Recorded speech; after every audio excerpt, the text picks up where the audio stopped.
YouTube. Y'all already see I'm about to have surgery. Oh my God. Whichever one is in the household, oh damn yeah. Never knew, no I never knew that you be a freak and a friend too. Yeah, you into everything I'm into. I got something that I could lend you. Alright, so for everybody who knows, I am Miss Nikki B. Thank you so much for tuning in. In this video, as you see in the description, I said I'm going to talk about my health. I'm going to tell you guys about this surgery I'm about to have, and then we're going to talk about some doctors. Because I did go see 2 different doctors down here, and we need to talk about them. Because it was a lot going on. They gave me a lot of different prescriptions, and then we're going to talk about my surgery bag. And we're just going to jump right into all of this because it's a lot to get through. The first thing I want to say though is when you guys watch this video, you will notice that in the video, I tried to take you guys along the journey with me from all the different doctor's appointments and seeing this specialist and this one, the primary and the OBGYN, and then we're trying to tackle having endometriosis and IBS. So we're going to talk about what is endometriosis and what is IBS and what does that look like for me on a daily basis, and how do we get to getting ready to have surgery, because that's a big thing. Getting ready to have surgery for this, and as you guys will see in the video, I initially just came trying to find a doctor, not really trying to have surgery. I was really just trying to see if I could find a doctor who would understand what I was going through and take it seriously. And I did. And it was so serious to the point that we needed to have surgery right now. So I am actually having surgery. By the time you guys see this video, it'll be tomorrow, okay? I will be having surgery tomorrow, which is June 27th, but I will be getting ready to have surgery to see if we can get this endometriosis under control. Okay, so jumping right into this real quick, I'm just gonna tell you guys the basics. So back in 2016, I was diagnosed with endometriosis. Now, obviously, a lot of people, kind of hear about it, but they don't exactly know what that means. But I wanted to make sure that I was looking this up and giving you guys exact definitions on what these different diseases and disorders and what they are. So for endometriosis, it is when the tissue is supposed to be on the inside of the lining of the uterus and it's actually growing on the outside, which causes you a whole lot of pain when you have your cycles, when you start to have sex, when you go to the bathroom. Just a lot of different things. Anything where there is pressure coming in this area, it tends to hurt really, really bad. So obviously, if you are having sex with a man and you have extra parts coming up into your body and it is pressing and pushing in this area, it causes you a whole lot of pain. As well as when you are on your cycle and you have those cramps, my cramps be times 100, okay? So it's anytime I have a cycle, I end up having to go to the emergency room because that is how intense my pain can get. A lot of people say sometimes it can, kind of increase to the point where they are having trouble walking because it's putting so much on their pelvic area. That is not necessarily something that I have to go through at all. I'm not even gonna say yet. It's not something I've experienced. Mine is more so pain during intercourse as well as pain whenever I do have a cycle. So I have not had a cycle now in about maybe 3 years because my body just cannot handle it. I just cannot take it at all. So I am on BC and I've been on that for 3 years. I've tried different types. I've went from the one that, from the Nova Ring to the Depo shot to the pills. So I've done all of them, but my body just cannot reset and go back to whatever is normal for me. So I have to make sure I'm on BC. I have to make sure I'm on pills, something to kind of keep me balanced and keep me at a good place. So the thing with the endometriosis though is that when you, in order to feel better or to make it go away, usually what they do is surgery, which is what I had back in 2017. And they do 3 different incisions and they kind of just go in with the camera and their little scalpel and see what they see. If they see a lot of endometrial tissue, then they will go ahead and take their scalpel and they will try to scrape it off for you. So in my mind, this is just how I have to picture it to make it make sense to me, because obviously I'm not a doctor, so I go based off of what they tell me and I try to turn that into kindergarten talk because I need it to be as simple as possible. So typically what that means is that I think about it like water balloons. So if there is about 100 water balloons on your uterus, so we all know what the uterus looks like, and imagine it having hundreds and hundreds of water balloons on there, and the balloons are all filled. They are filled with water, but in most cases they're filled with poison, which is your cyst. So if you have these balloons in there and they are just attached to your uterus, and the doctor goes in with their scalpel and they scrape them off, is essentially them knocking off all of these water balloons, knocking them off, so that way you can see your uterus and you don't actually see all of these water balloons anymore, if that makes sense. So that's kind of how I see it. And then I also have IBS, which is an irritable bowel syndrome. So if you know anything about IBS, then you know this junk hurt, okay? Both of them hurt. The endometriosis hurts and the IBS hurts, and them together hurt even more, okay? Now with IBS, they consider this to be, it's irritable bowel syndrome, so it is literally just that your bowels are irritated. Now with me, mine is more severe because they are extremely irritated, meaning that the smallest thing, I'm sorry y'all, my nails are like chipping. I had to take my nails off for surgery and they are just so weak. Okay, but yeah, so they literally tell you that your bowels are irritated, and when it comes to mine being irritated, it's literally off the strength of anything. It can be an argument between me and my partner. It can be an argument between me and one of my friends. It could be just me being nervous about something at work. I could be watching a boxing match. It does not matter what it is, but anything where my anxiety goes, it literally makes me sick to my stomach, to where I am crazy nauseous, I am cramping, I'm laying in the bed in a fetal position. It makes me extremely fatigued. I have no energy a lot of the time, so it can get pretty bad. A lot of the number one symptoms I think I'm seeing is the bloating and the swelling in the stomach. I have been dealing with that part for about a year or two now. And that is like the number one thing that I hate the most, because obviously as a woman, when you look at your physical appearance, you want to feel, 100% confident in what you see. But with me, it's a little up and down because I can eat really, really healthy and I'm still bloated. I'm still really bloated. My stomach is still really swollen. And obviously you don't want to go around and have to wear a sign or tell anybody that I got IBS. I'm not pregnant. I'm not fat. That's literally just what it is. It's hard to get this area to do what you want it to do, okay? If you are someone who is experiencing any of these symptoms, or if you know you have an endometriosis or IBS, I feel for you so much, because I know this stuff really hurts. It affects my everyday life for me, so I know what it could possibly do for someone else. It literally makes it to where I am in the bed a good portion of my days, just resting, and my body is just so tired, and my stomach is hurting, and my back is cramping, and it's just a mess. So I've been going through it for a couple years, but sometimes I have these spells where it feels better and it feels okay and I can kind of handle it. And then sometimes it comes and it is just overpowering me and I just cannot handle it. So right now I have been in Houston for 6 months. I've been to the emergency room about 3 times now, and then I've been to 2 different doctors. So in 6 months, I've done a lot. So in just 6 months, we've already been to the emergency room because one of them was from an argument that literally just, it made my stomach just get so riled up that I ended up in the emergency room. And then 2 of them have also been because of what I call flare-ups. So flare-ups are where I can be perfectly fine throughout the day, and then I either eat something or do something, or I interact with something or someone that causes me to now have a flare-up, which means right now it feels like somebody took a lighter and I have gasoline in my stomach and they just lit it. And so now that pain comes instantly, where the cramping is there, my back is cramping, I really can't sit up, I'm laying in the bed, I have no energy, I'm tired, I'm nauseous, I feel like I'm about to throw up. It's literally just the worst pain ever, and there's really nothing you can do besides take some medicine, and you're just laying there balled up in a ball, waiting on it to pass.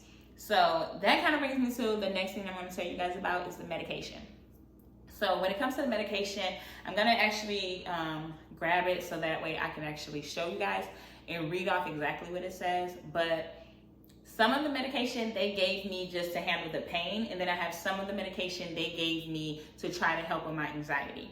Now, one of them they gave me for my anxiety, I'm gonna tell you guys all about it because I did not like it. And later in the video, you'll see what I looked like on day 4 of that medicine.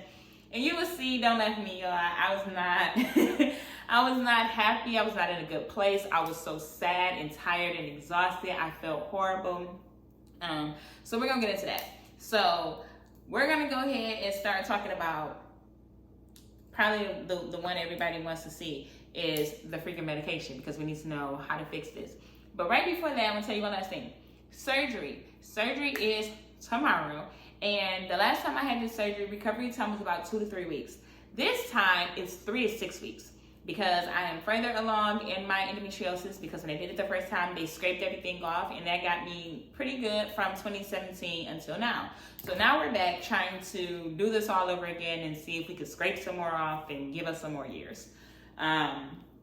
So we're gonna see how this recovery time does. If I can do it in 2 to 3 weeks like last time, that would be wonderful. But of course, you know, that's not always a given. We don't exactly know. But right now we're looking at a 3 to 6 week recovery time. Let's see. Okay, so moving on to medicine. One of the pills I have is called Ketorolac. It is a 10 milligram, and it tells you to take 1 tablet by mouth every 6 hours as needed for pain. The Ketorolac has been a lifesaver. This is the one I take when I'm having a flare-up. When I'm having a flare-up, I take 2 Ketorolac and I take 1 Zofran. Now, I have to take the Zofran because of my nausea. My nausea is extreme, okay? Like, I literally feel like with every swallow, I just want to throw up. I can't smell anything. Like, if I smell any food, it will make me throw up. If I drink any water, so I'm literally just laying there. Nothing to eat, nothing to drink. Is getting intense, okay? So, the Zofran and 2 Ketorolac. This Ketorolac almost works to me. It's like the strongest Tylenol. Like, it stops the cramping. It kind of just like, if you take some ice and put it on the fire, and it just like cools everything down. So it feels a whole lot better. It usually takes about 30 minutes to work though. So that's the thing. When you are going through your flare-up, you got to take 2 of these and take a Zofran, and then you just kind of lay there and let it surpass, okay? So those 2 are good. If you are experiencing, I would say this is more for endometriosis and not IBS. I have not really figured out much for the IBS personally, just because when I went to go see the gastritis specialist, I think is what she's called, I don't know. But when I went to go see a gastro specialist, she basically did a colonoscopy and then told me that she doesn't see anything and everything is fine. So we're assuming that all the symptoms I'm having and this nausea and the stomach pain and the back pain and all of that is really more so towards my endo. So I'm going to be focusing more on the endometriosis because that's what I'm having my surgery on. So that's where we are. Endometriosis. Ketorolac and Zofran helps a whole lot during those flare-ups, okay? And I recently just found out that for whatever reason, I cannot have lime. I can have a lemon and I can have pineapples and oranges, but I cannot have a lime. It is something in a lime that causes me to have a flare-up instantly. Almost within 30 minutes of eating or drinking whatever I am that has that lime in it, I immediately feel my stomach getting queasy. It feels tight. It feels like somebody's going like this. It feels like I'm about to throw up. It's terrible. I cannot have a lime. If you can, more power to you, baby, okay? Now, this one, hold on, we're not gonna talk about that one next. Okay, so, it's, hold on. Let me go get it, y'all. It's a pill I want to tell you guys about, but I want to read it, and I actually need to go get it because I put it in a whole other drawer because I didn't even want to see it ever again, okay? So, hold on.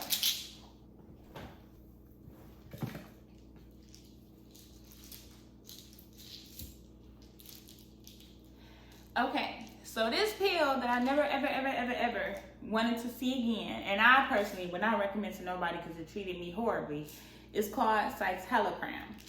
So with this citalopram, it is a 10 milligram, and you are supposed to take 1 by mouth daily. This pill, it is a very small pill.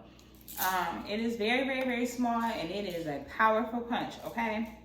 I'm gonna see if I can hold it so you guys can see how small it is. Please ignore my nails. I had to just take off my nails, y'all know, and they won't let me wear any. So you can see, let me see if you guys can see how small it is. Can you see it? okay? So it's super, super small. It is super small, and it has a mighty punch to it, okay? So with this specific pill, I ended up feeling suicidal. I felt stressed out. I felt alone. I felt scared. I felt body aches. I felt like I was having like a headache all the time. I was extremely nauseous. I felt like I had COVID, like body aches, the chills, the everything. I had everything with this pill. I took it for 6 days, I think. Now, she told me that you were supposed to take it for 30 days, and like when you take it for 30 days, you will start to like see it really kick in and start to help with your anxiety. Not for me. It did not work for me. After the first night of kind of feeling suicidal, I called both of my parents, and I was a little worried, and I was like, y'all, this pill is too strong. I need y'all to call me and check on me because I don't know what's going on. And I tried. My dad told me, like, if you feeling that way today, he is like, you know, he protects his baby girl. So it's like, if you're feeling that way now, stop taking it. Like, we don't even need day 2. Don't take it anymore.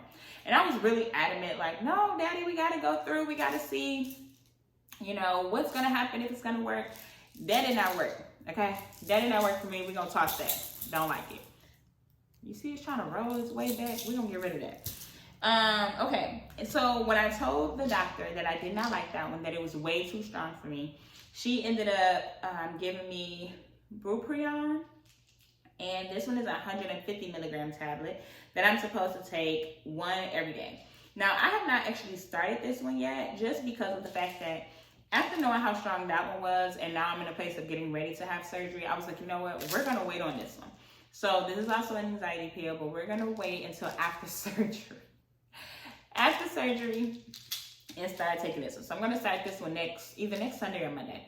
But definitely after surgery, to give me some time to kind of re-up and get readjusted, and just in case it makes me sick again, I got a little bit of time. And then when I went to the emergency room, I got a few different pills. So this is another Zofran. You got to have Zofran on deck. I cannot run out of Zofran. It's a bad day. But then I got a dicyclamine, which is a 20 milligram, and then isocitinib.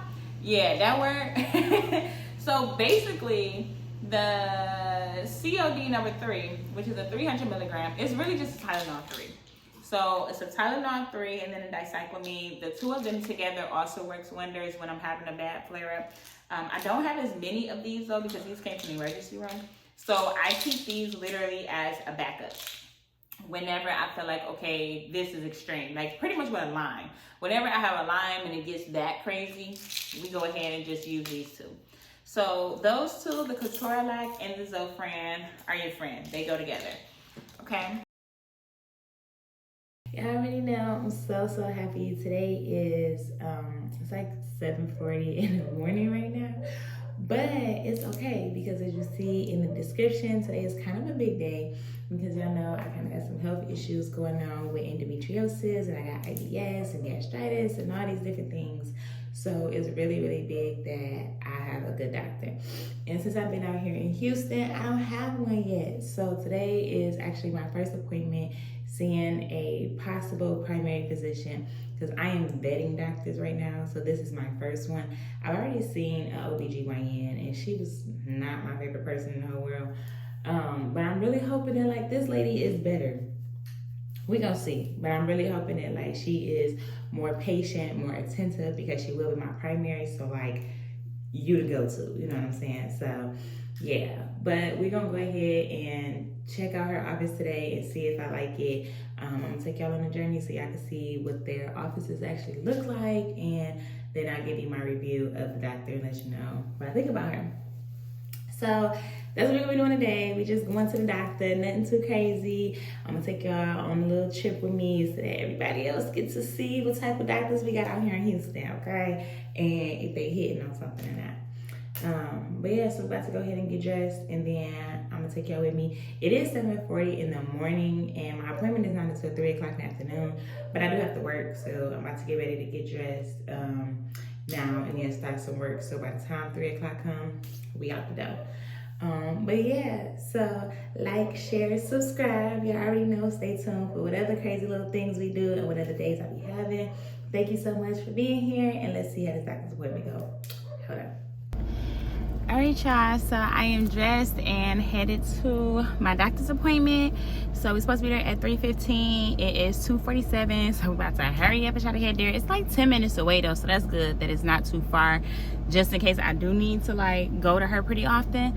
So we about to get ready to go there, and then I'm gonna record so y'all can see like what her office looks like, and then I'll tell you my review and if I really liked her for real when I leave. Okay, y'all, so as you can see, obviously this is what her lobby looks like. She did kind of have a lot of people in there, but everybody was spaced out, so that was pretty good. When I actually went to the back, her room was really clean. Everybody was really nice, really personable. I was probably only waiting in that lobby for like 10 minutes maybe, and then they went ahead and called me to the back. So of course, this is what it looks like when you first get back there. It did take her an hour to come into the room, so I was sitting there for a long time, kind of bored, irritated with my little legs up, because it's really not a long table, like it's not a full bed, so that was kind of frustrating. And then after I finished with her, she actually had me go downstairs to the main lobby, which is what you guys see right now, and I had to go and get some blood drawn, so I just had to sit there forever. And then they called me to the back, and they had this little desk that I was sitting in, made me feel like I was in school, yeah, that thing. And then they went ahead and drew some blood. I think she did about 4 or 5 different little tubes, and then I was just waiting on my results, but she let me go ahead and leave, and they said they would actually email them to me. So this is me just walking out and showing you guys what the lobby looks like on my way out. So today is the day after, or actually 2 days after my doctor's appointment now. I meant to get this review, of course, the day that I actually went to the doctor, but some things came up and I was just so tired afterwards, so I just kind of came home and went to sleep. But now I'm going to be sorting laundry, and I'm gonna just give y'all a little bit of information about how the appointment went and what was my personal thoughts and views about my first experience at the Houston doctor's office. Okay, so boom, first part of going to the doctor, of course, was the location. Location was perfectly fine. It was about 10 minutes from my house, so that was wonderful. Like, I didn't have to deal with traffic. I had an afternoon appointment. It was at like 3:15, so that ended up working out perfectly fine. When I got there, the building was very, very big. It was beautiful. It was like I think 3-story building. And it was just very, very, very, very well kept. Like, it smelled really good. The lawn and everything outside, like, it just looked like a really nice hospital. So the only things, like, you know, when you get in there, it's kind of like you just gotta know where you're going when you get in there, because there are so many different departments, and it was almost like a really big hospital instead of just a doctor's office. So you did have to make sure like you knew exactly where you were going. So did that, and her, you know, the check-in process and everything was perfectly fine. I was on the 3rd floor. Of course, if you don't know, because I'm going kind of fast out of order, I know. But I went to go see a primary physician. So I just went to go have a physical done, but being that I'm new here, obviously I needed to make sure that I have a primary doctor for, you know, my endometriosis, my IBS, and all of that, to make sure I have somebody to kind of follow up with if things go left. So I wanted to go and see her because I was really looking for an African-American doctor, and she was referred to me by somebody. Now, I will say that kind of disappointed me a little bit, because when I got there, I learned that she was not African-American. The picture that I saw of her online when I booked the actual doctor's appointment, she had on a mask and like some other stuff, of course, so it was kind of hard to determine if she was black or not. And her name is Danielle. So it was kind of like, it could be, it could be not. But yeah, so that was like probably the first thing I noticed when I got there and saw pictures of her on the wall that were like her for real. Man, so the check-in process was pretty simple, pretty straightforward. I did not have a copay due to the fact that it was for a physical, and my insurance covered it, so I did not have to worry about that. What else? When I actually got past the intake people, it probably took about 10 minutes of me sitting in the lobby, so not too long at all, of me sitting in the lobby before they called me to the back. When they called me to the back, she had a nurse. I think the nurse's name was like Miss Lita, something like that. I think it was Miss Vita though. Miss Vita Hearts, baby, hearts. She was an older lady who you could just tell she loves her job. She loves what she does. She loves people. She was very friendly, very, very, very, very, very professional. She had me laughing. I was sitting in this seat, you know, when you go into your room and there's like 2 chairs and then the little table you lay on.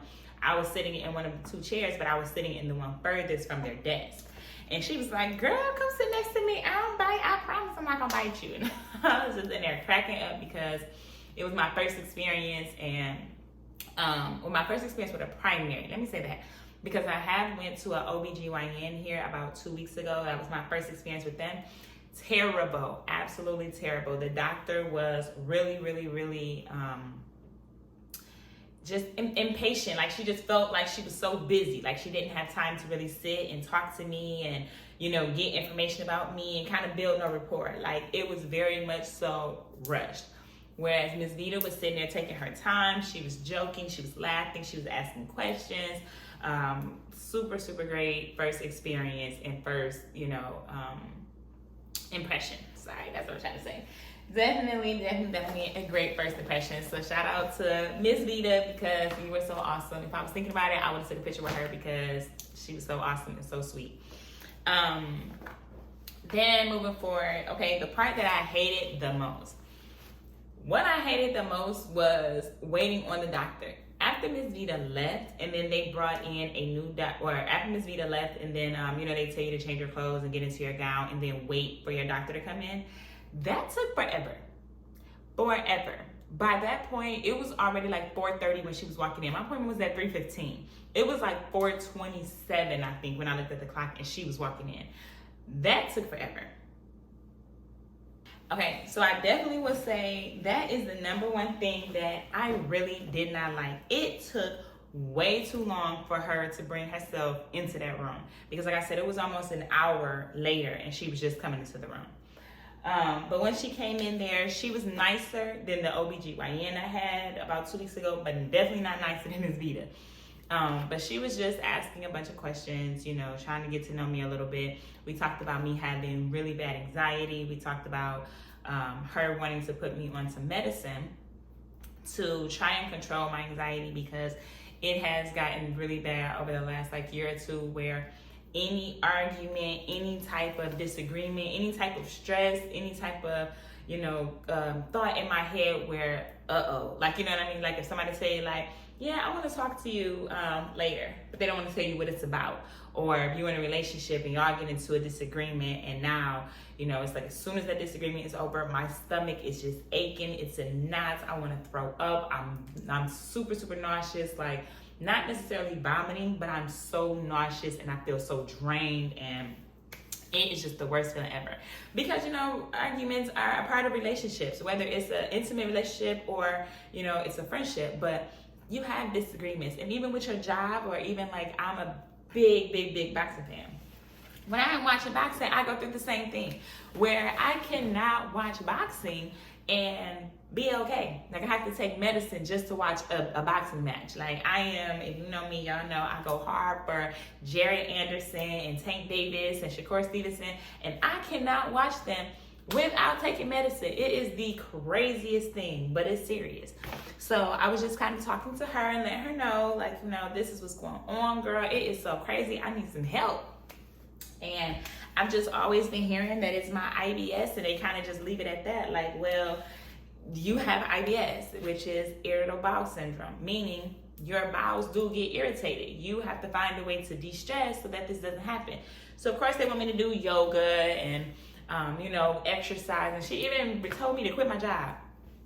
Like blatantly, outright, you need to quit.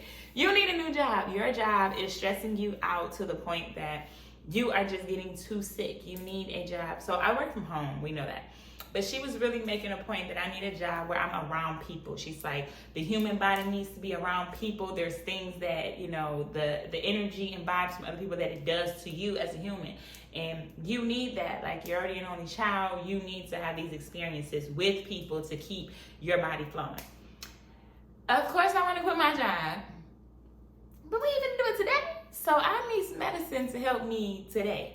which is the medicine that she did give me. So she did prescribe some medicine. So I'm actually going to pick that up today. But she said it's not a pill that's going to, you know, it's not like a Tylenol. It's not going to work immediately.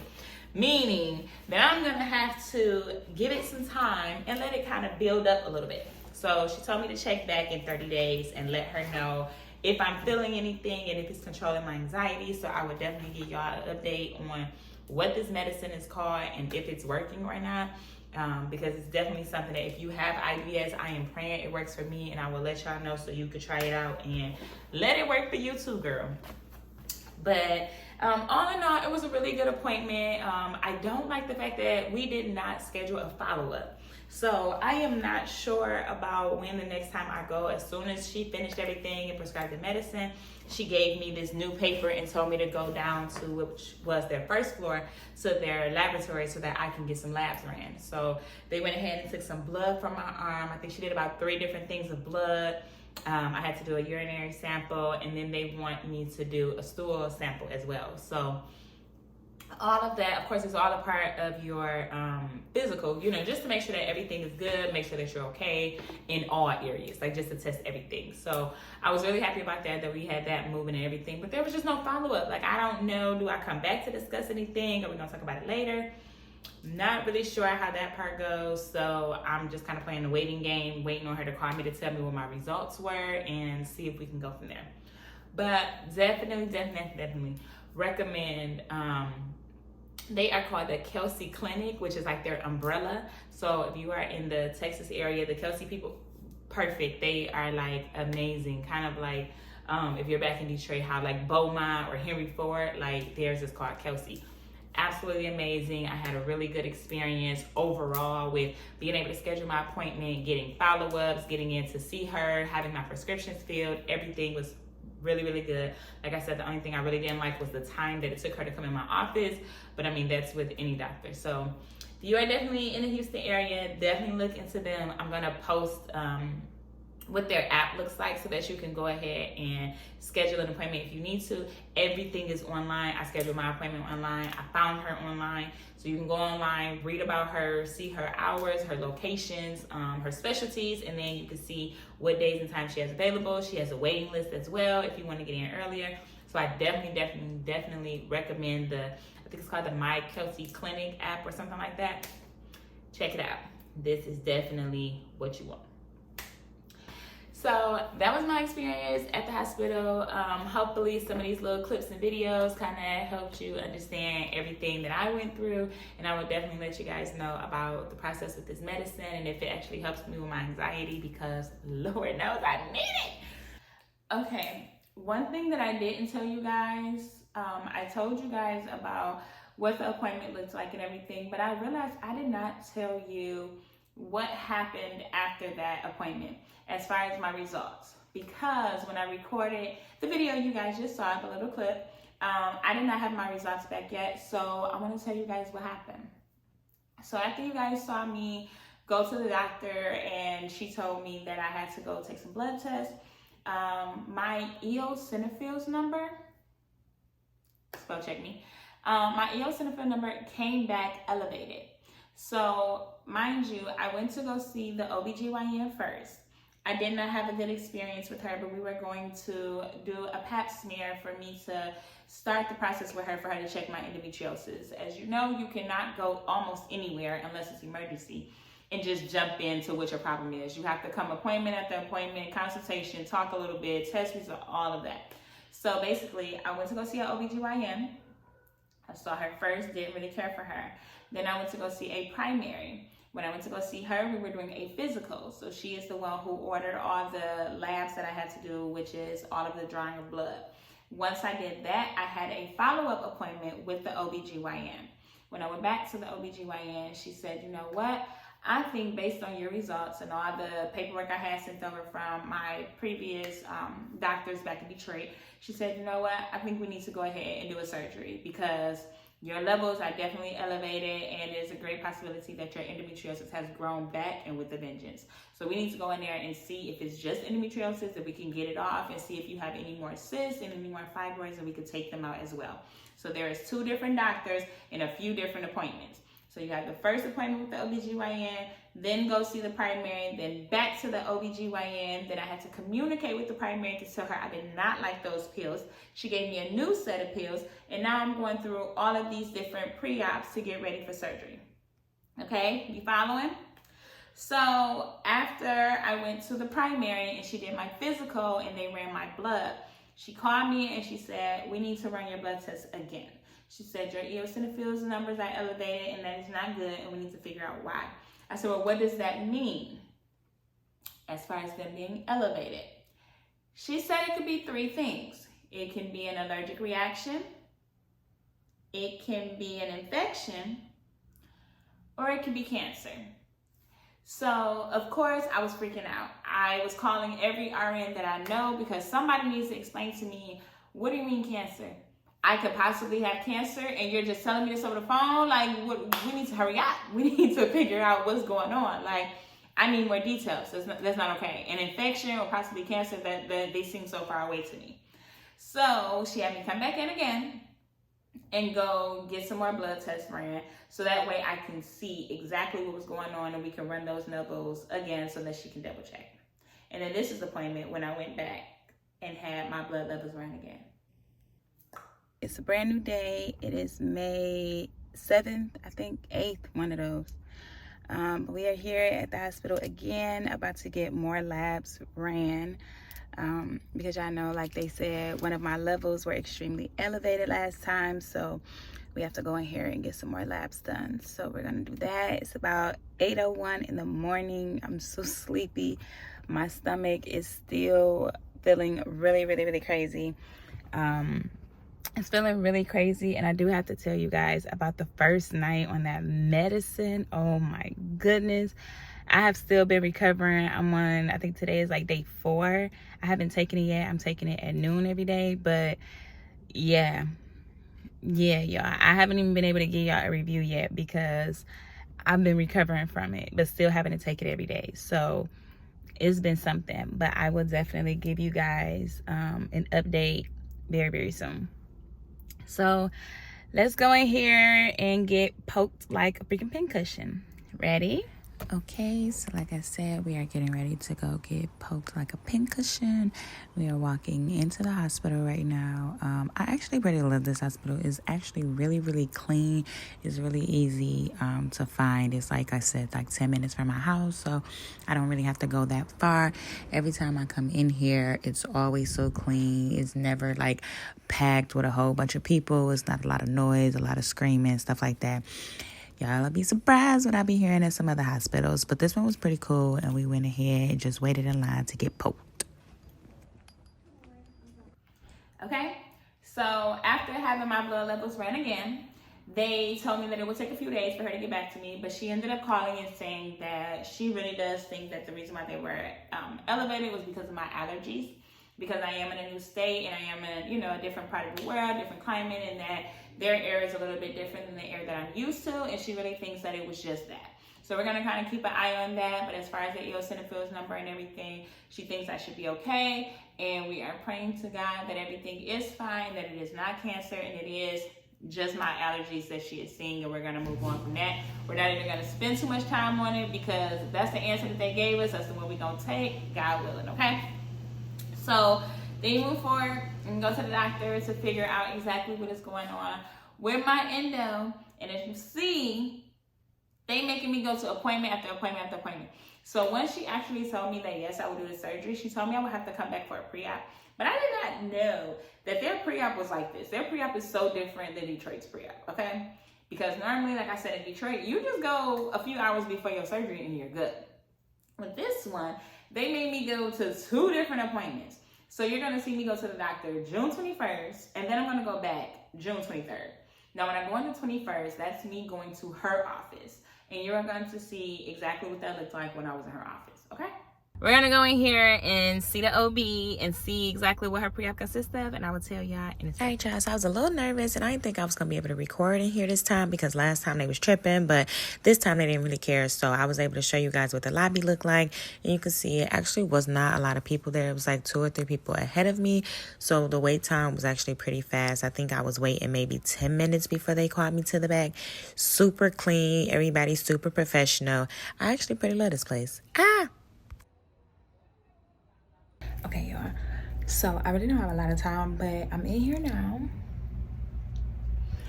So they gave me a sheet. So I'm supposed to get undressed from the waist down and then hop on that table. And she's gonna come and do a pelvic exam. So we already did one, but I guess she wants to like double check before surgery. So we're gonna do this pelvic exam and then see what else she needs to do. But I've been here like 2 or 3 times already getting ready for this surgery. So I'm gonna get ready for her to come in here and do this pelvic exam and then see what else we need to do next. So yes, that is everything I went through in her office, and I had to cut it short. I didn't even get to tell you exactly what happened because she was coming in and we had to get started. But like I said, she definitely told me a lot about what the surgery process was going to be. And she told me that she was not going to do anything that was not necessary. If she saw something and needed to actually cut my stomach more than the 3 incisions we agreed to, she would make sure that she wakes me up. And we have a conversation about that, and I signed some more paperwork before we even do the entire, chest to belly button cut. So God willing, we don't have to do that, and we're just gonna go ahead and she see what she sees, scrape everything off. They can stitch me back up, give me 3 weeks, and we're good to go. That is what we are hoping for. So as you guys can see, new outfit, meaning it's a new day. So we are getting ready to head to our second doctor's appointment. I'm headed to the actual facility this time to figure out where I'm going to be going for surgery. I'm going to meet my anesthesiologist, and then they are also taking some more blood for me today. I've never done this many pre-ops. I've never done this many blood tests and everything. So I'm a little worried because I feel like there's something they're trying to double check and redouble check, and they're just not telling me yet. So we're going to figure out what that is. But I'm on my way right now to the facility to do blood tests, and she said to expect to be there for a few hours. So I'm really worried, y'all. I don't know what the heck is going on and what that means, but we're gonna figure it out. And once I leave the hospital, I will update you guys again for real, and I will update you guys and let y'all know how this whole process has been going. So stay tuned and let's go to the hospital.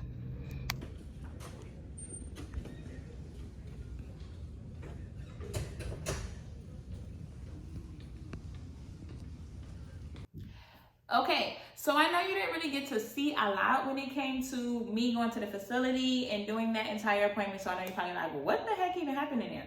I cannot really record it because it was so much going on. I was there for about 3 or 4 hours, and I'm going to explain the process to you, okay? So when you get there, you have to go and check in, and then they give you this piece of paper. When they give you this piece of paper, it gives you a list of different departments that you have to see and check in with. And they're going to explain their part of your surgery process, basically. So when I first went there, I went to go talk to billing. Once you talk to billing, you have to find out exactly how much this surgery is going to cost you. Insurance does cover most of it, but you still have facility fees you have to pay, as well as different medicines that they give you and different things like that. So you have to pay for something out of pocket. It was not free. After I went and talked to them in billing, then they took me back to the lobby, and then I was waiting on my nurse to come get me. My nurse came, and she came and got me. We sat, we had a conversation, and then they made me go draw some blood. So I had to go draw about 4 or 5, I think it was 4 different tubes of blood. So that is what you see happening. They went ahead and took some blood from my arm, and then you go back to the lobby, and then they call you again for you to go. I had to have a chest x-ray. So then you go and you see people and you get your chest x-ray done. And then once you're done with that, you're supposed to go talk to your anesthesiologist, and then they're supposed to give you details on how much anesthesia you're going to give, what it feels like to have it, what it feels like when you wake up, what your recovery time will be before you can actually leave the hospital, things like that.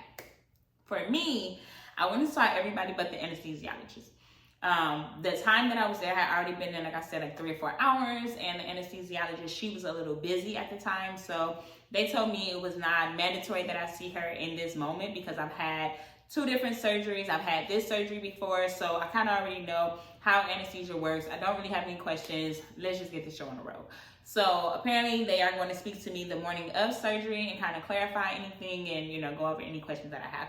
But I did not actually see them. But that is pretty much what the entire process was. Now, when I left the office is when I got this handy dandy bag. And this bag has all the things in it that I need for surgery. One of them being the Ensure. So you have to drink a bottle of Ensure the morning of your appointment because they want to make sure that I'm not so hungry, but they want to make sure that I'm not eating after midnight either. So I can only have clear liquids after midnight. So that's why they gave me this Ensure. It is specifically, as you see, it says pre-surgery. It is only for surgery. You're supposed to drink it right before, and it's supposed to be that clear color, but actually give you all the nutrients and protein and everything that you need to make you feel full while you're going through this, so you don't wake up feeling so hungry, right? So I have to get to the hospital at 12 o'clock. My surgery is going to be at 2 o'clock. And so I have to drink this Ensure obviously before 12 o'clock. So I'm probably going to drink it on the way there because the surgery facility is about 30 minutes away, 35. So I'm going to drink it on my way there, and then that way it'll be good and fresh and in my system. The other thing they gave me is this soap. So if you've ever had surgery before, then you know this is a soap that you have to use the night before as well as the morning of. And it is just to strip your body completely of everything so that they can see. And when they put different, lotions and oils and things like that, they put on your stomach so that they can do your incisions, things like that, they can see. They want to make sure everything is completely clean, okay? So you have to use their soap, drink their Ensure, and then they gave me my medicine. Now, this is the best part about it. Normally, when you go to surgery, they give you your prescriptions on your way out the door. They would either give it to you or whoever you actually brought with you. But this time, my doctor said, girl, I want to make sure you're not in any pain. So after your surgery, you will already have all of your medicines on hand. So she gave me 3 different ones, which 2 of them, I think one is an ibuprofen, one is like a Tylenol, and one is a Toradol. They are all for pain. They are all to make sure that, my incisions aren't bothering me, that I'm not having any cramping, to kind of help with the bloating, and then, to kind of monitor how the bleeding is going. Because, of course, when you have this type of surgery, you will have some type of bleeding. So I will be doing that. So, let's see. Because I actually haven't opened any of these yet. So one of them is, again, the Tylenol 3, and I take 1 tablet every 4 hours as needed, and then she gave me 28 of them. So I have my Tylenol 3s, and then I have my gabapentin, which is more along the lines of my Toradols. And like I said, again, that is just for pain. I don't even really know how to explain how they work except for like a Tylenol. Like a really, really, really, really strong Tylenol though. They are not narcotics, they're no narcos, so they don't knock you out like that, but they definitely get you out of pain and they make you feel a little floaty, and you're like, ooh, I like this. Let's see. And then the last one is just the ibuprofen 800, okay? So you keep the 3 of these, and she said this should be all I need when it comes to recovery for surgery. So between the 3 of these and my Zofrans, they will be on my nightstand, taking them every day, all day, as I'm instructed to do so. So it's been a lot, that's been going on, and I just thank you guys so much for rocking with me and understanding. And, please pray for me that this surgery goes well, because the scariest part is that this surgery is really just a discovery surgery. So we are not exactly sure if we're even going to find the answer, because it may not be my endometriosis. It could be something completely different. So we are really praying that it is my endometriosis and they're able to scrape it off and we're able to be good to go. But we really don't know. That is the crazy part about this. We really, really, really don't know. But I will definitely keep you guys updated and let you know how surgery went and what the doctor said, and if we did see it as any endo, and if we were able to scrape it off and kind of get me back to a good place or not. But you guys have been so supportive for everybody that knew already, and that's just been showering me with love and prayers. I so appreciate you. Thank you so much. In the meantime, Please make sure you guys check out my TikTok. I am always posting on my TikTok page. I have so many different things on there. There's different videos of all the apartments that I saw when I was moving in. So if you're interested in seeing like what Houston apartments look like besides mine, definitely check out my TikTok. There's plenty of videos on there. I have videos of different things from Amazon that I bought to furnish my house with, because you guys know I said my video is coming out so soon. I promise you it will be coming out soon. The video of I furnished my whole house on Amazon. So I want to show you all the different products that I bought and show you where they are and how they actually work in my house. So make sure you check that out on my TikTok. Of course, everything is the busiest bee, as well as on Instagram. So stay connected with me. Stay connected with me. Talk to me. Pray for me. I will pray for you guys. Thank you so, so much. And until next time, bye, guys. Friend too, yeah. You into everything I'm into. Oh, I got something that I could live.